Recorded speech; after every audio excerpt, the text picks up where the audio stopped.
તો hello guys, આજનો અમારો બ્લોગ સ્ટાર્ટ થાય છે. તો આજે તો ગુડ મોર્નિંગ નહીં, ગુડ નાઇટ કહીશું, કેમ કે દિવસે તો અહીં ઉપર કામ ચાલુ કર્યું છે, રિનોવેશન રૂમનું ચાલુ કરી છે, તો ફ્લોરિંગનું તોડફોડ ચાલે છે, એટલે બહુ જ અવાજ થતો હતો. શું ભાવિન, તમે તો આજે આમ શાંતિથી દિવસ કાઢ્યો હશે. આજે તમે રાવીબેન નું ટેવું રડવું જબરું છે. મને ક્યારને કહે છે મમ્માએ કુકુ કર્યું. હા, તમારા રાવી છે ને તમારા આવીને છે ને, અમારા આવીને અમે અત્યાર સુધી કાન નતા વિંધાયા, તો આજે અમારા આવીને કાન વિંધાયા, તો આજે એટલું બધું હેરાન કર્યું છે ને, નહીં જેન્સી કેટલું બધું રડી છે. કોણ લઈ ગયું મારી છોકરીને? મમ્મી લઈ ગયેલી. કેમ તું લઈ ગઈ તી મારી છોકરીને? તે કાન તો વિંધાવા પડે ના. જો કઈ આરામ કરી કઈ કરે છે, જો આરામ કઈ કરે. જો આજે મેં કાનું પડાયું એટલે અમારા આઈ બેન રડવું જાય કરે છે. તારા કોને એવું કર્યું બેટા? મમ્મી લઈ ગયેલી. તું પપ્પાને ફોન ના કરું? તમે કરી લે.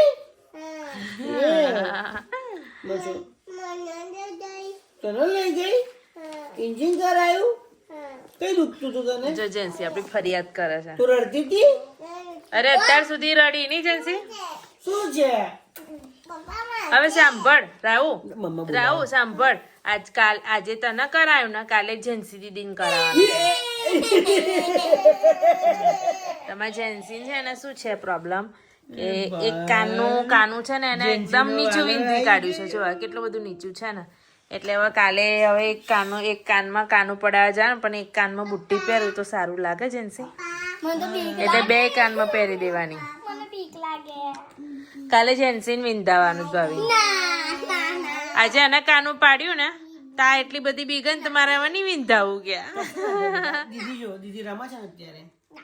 કશું જ ના થાય બેટા,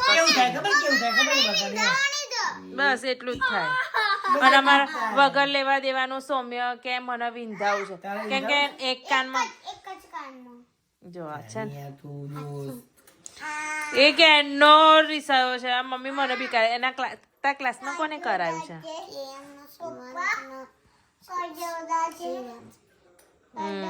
એના ફ્રેન્ડો એ કરાયું છે ને, ભાવિન કાનમાં કાનું પડાયું હશે, એટલે મને કેનો કે મમ્મી હું તો એક કાનમાં મને બુટ્ટી નખાય. મેં કહું ના નખાય ના.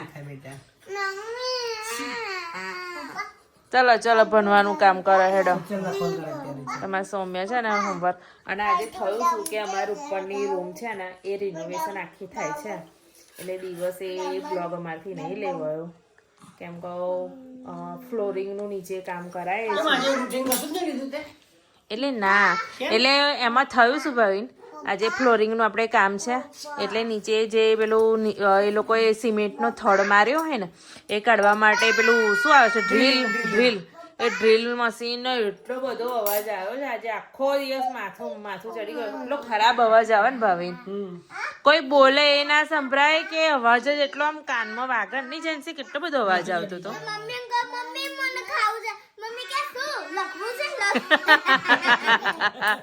અને એટલો બધો આખો દિવસ અવાજ આવે, કેમ કે અમારે ઉપરનું હોલ જેટલું જ ઉપર બીજું છે રૂમ, તો એની અંદર એ તોડતા પહેલા તો એ લોકોએ છે ને ભાવિન પેલું છેનું આવે ને, છેનું કે શું કહેવાય, એનાથી તોડવાનો ટ્રાય કર્યો, પણ એ લોકો ક્યાં નહીં તૂટે જ નહીં, એટલે પછી એ લોકો ડ્રીલ મશીન લાયા અને ડ્રીલથી પછી તોડ્યું. હા કમ્પ્લીટ થઈ ગયું, પણ કર્યું પણ અમારા આમ કાનના પેલા મુરાડિયા બી લાવી દીધા. એટલો બધો અવાજ થતો હતો ને આજે, એટલે દિવસે કોઈ બ્લોગ લેવા કોઈ બોલે તો શું, પણ એનો અવાજ જ એટલો બધો કાનમાં વાગતો હતો ને, નહીં છે નહીં, કેટલો બધો કાનમાં અવાજ લાગતો હતો. આ પંખા શું થતા હતા, પંખા આખા હલતા હતા, નહીં ધડ ભૂકંપ આવ્યો હોય એવું લાગતું હતું. ભાવી નીચે સાંભળે ને, ઉપર તોડતા હતા નીચે એવું લાગતું ભૂકંપ આવ્યો હોય ને એવું લાગતું હતું. પંખા કેવા થતા હતા.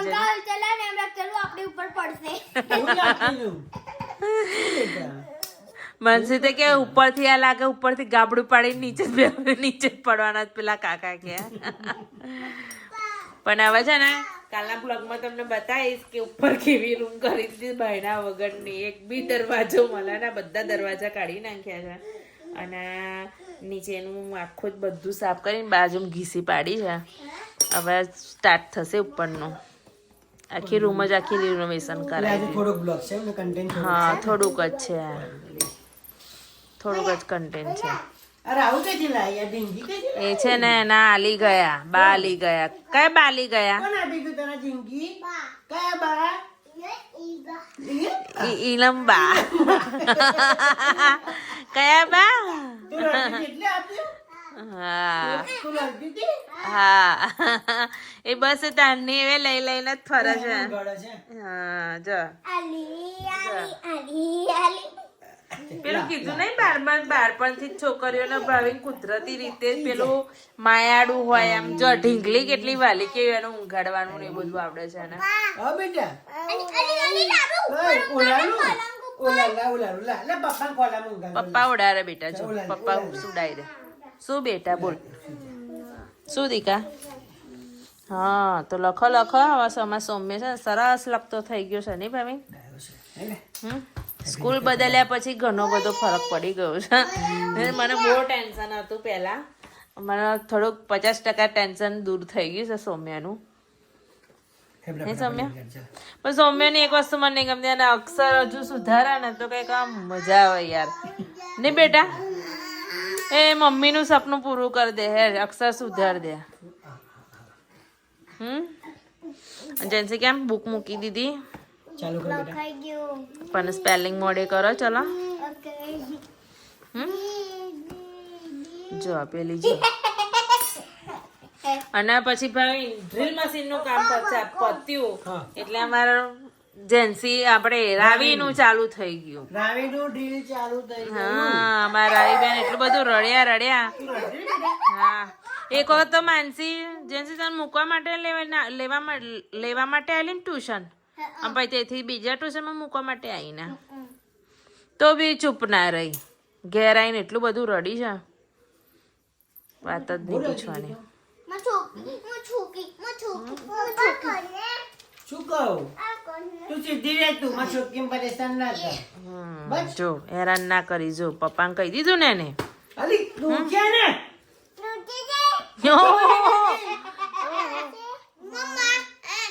શું કહેતી હતી જેની કુકુ કરાયું મને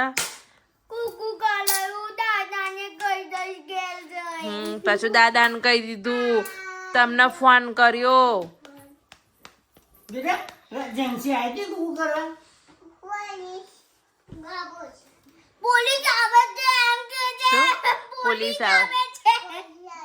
પોલીસ આવે છે કોને પકડવા આવે છે પોલીસ પણ સરસ ફેસ લાગે છે અને એ લઈ ગઈ હતી તને એવે લઈ ગઈ હતી બેટા દીદી લઈ ગઈ હતી પોલીસ બોલાવી અમે કાન વિંધાયા તો જેન્સી પકી જા પક્કી જા આવે છે પોલીસ લો હારું લે જેન્સી આપણે તો કાન વિંધાઈને આયા તો પોલીસ સ્ટેશને પુરાઈ દેશે એટલે આપણે તો ખોટું કામ કર્યું પોલીસ જેન્સી પકી જા